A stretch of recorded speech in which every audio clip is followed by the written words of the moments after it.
Ahmadinejad's mentor, Ayatollah Yazdi, was exiled to the city in Tukum, where he runs a school, I guess you could call it that, by Ayatollah Khomeini in 1979 because he was too radical. The Hojatiya's views are not just the belief that the hidden imam, the 12th imam, will return someday. Most Iranian Shia are 12ers and hold that belief, somewhat parallel in some ways to Christians' view that Jesus Christ will return, or Jews that the Messiah will come.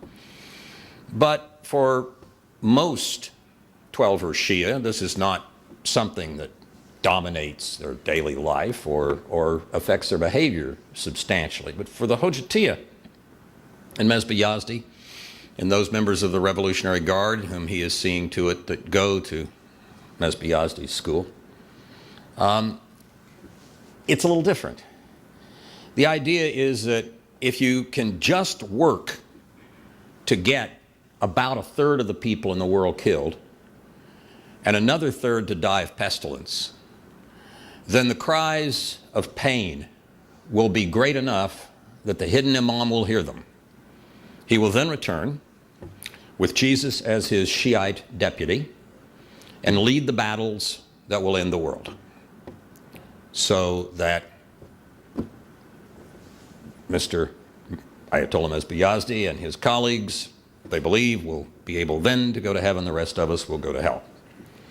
It's a program. It's not one that we find very attractive. Americans, particularly with our rather practical attitude toward politics and the like, tend to hear ideological statements of that sort, of that crazed nature, and think, nobody can really believe that. That's some kind of, yeah, some few crazy people think that, but so what? I have two words to suggest to you by way of suggesting that perhaps it's important to take ideologies of that sort seriously. The two words are mine and Kampf. Had the world done what Churchill tried to encourage it to do and listened to and read Mein Kampf in the 20s and 30s, it would have understood that establishing a 1,000-year Reich to rule Europe and to exterminate the Jews was not just talk. It was the ideological motivating factor behind the Nazi movement, and somewhat similar and parallel sets of beliefs for the Italian fascists and the Japanese imperialists. We have to take ideology seriously. Nazi Germany could not have been contained and deterred. Its ideology was still alive, at least at the beginning of World War II. And its ideology was only that a man, the Fuhrer, was going to be able to order his troops, his nation, to take certain actions. In today's world of our having to deal with enemies, I'm afraid, soon to be armed with nuclear weapons, and an ideology that tells them that God is telling them to do what they must do, we are in a different situation, a completely different situation. When even Mr. Rafsanjani, so famously corrupt that many people think of him as perhaps not all that ideological and something sort of like former head of the KGB who was supposed to be a liberal because he listened to jazz and drank scotch. Since Mr. Rafsanjani is so corrupt, maybe he's something of a reformer, some people think.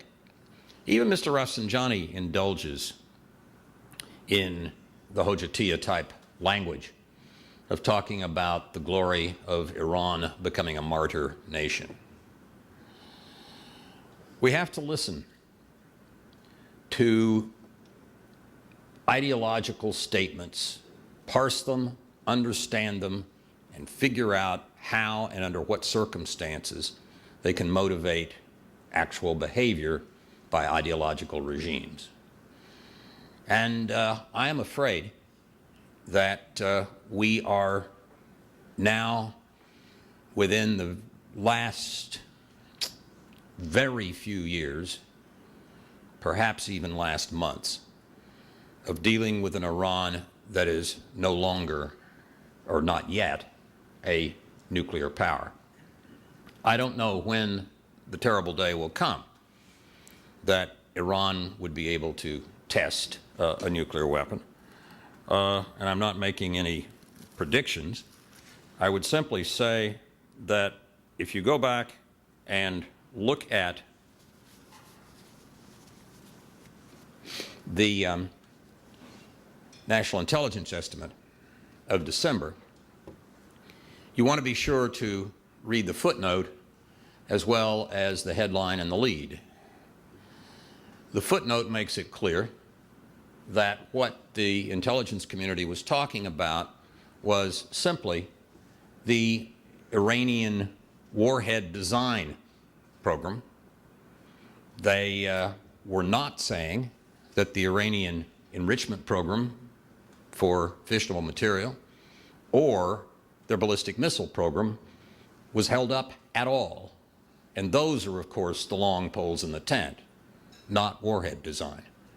Warhead design for a highly enriched uranium weapon, particularly with a relatively simple shotgun design, is unfortunately rather easy to do if one is not too particular about yield to weight ratios and so forth. It can be something that is done within months to perhaps a year or so.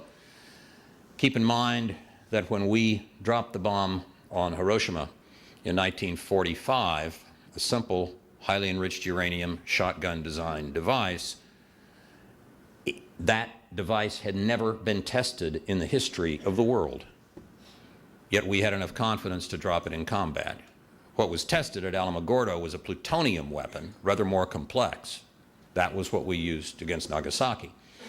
But the HEU device we detonated nearly 2/3 of a century ago without one ever having been tested in the history of the world.